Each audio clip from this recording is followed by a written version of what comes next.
All right, once you've finished drawing your mandala with your permanent marker, you are going to need to get a piece of tinfoil. So you might have this in your kitchen. And we are going to start by tracing around the edges of our paper so that we know where to put the marker for the next step, which is a tie-dye process. So I just messed up and I went on the front of my drawing with that permanent marker. So I'm going to flip this over in case I accidentally go onto the page again with my Sharpie. That way it doesn't interrupt my design.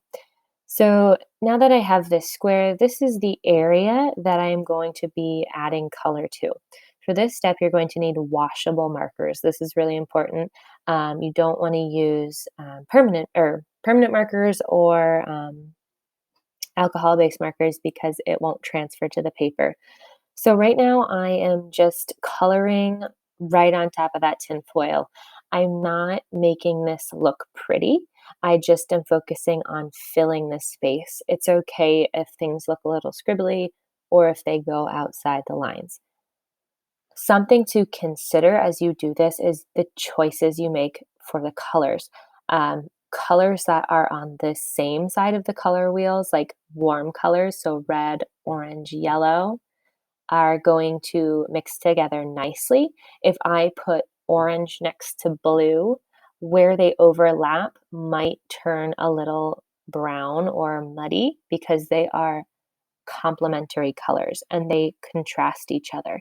So when you're putting your colors down, think about what's going to happen if the colors that are next to each other mix. So I know that orange and red are okay, and they will make a nice red orange. And I know that when I put purple next to red, I'm going to get a nice red purple.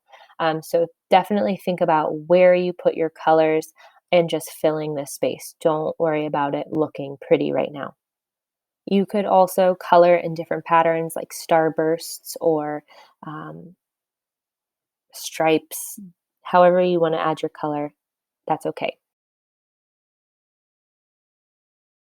Now I'm going to move this tinfoil out of the way and I'm going to take my um, mandala and I'm going to add clean water to that mandala. I could do this with a paintbrush and clean water. I could do this with a sponge.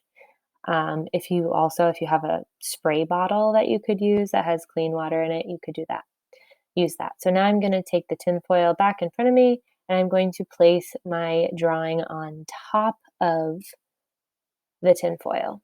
Now, very gently, because I don't want to move this too much or rip my paper, I'm going to rub the backside of this drawing.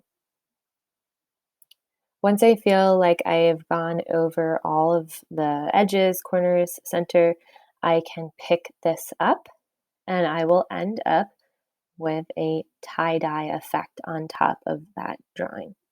And that is how you add the tie-dye effect.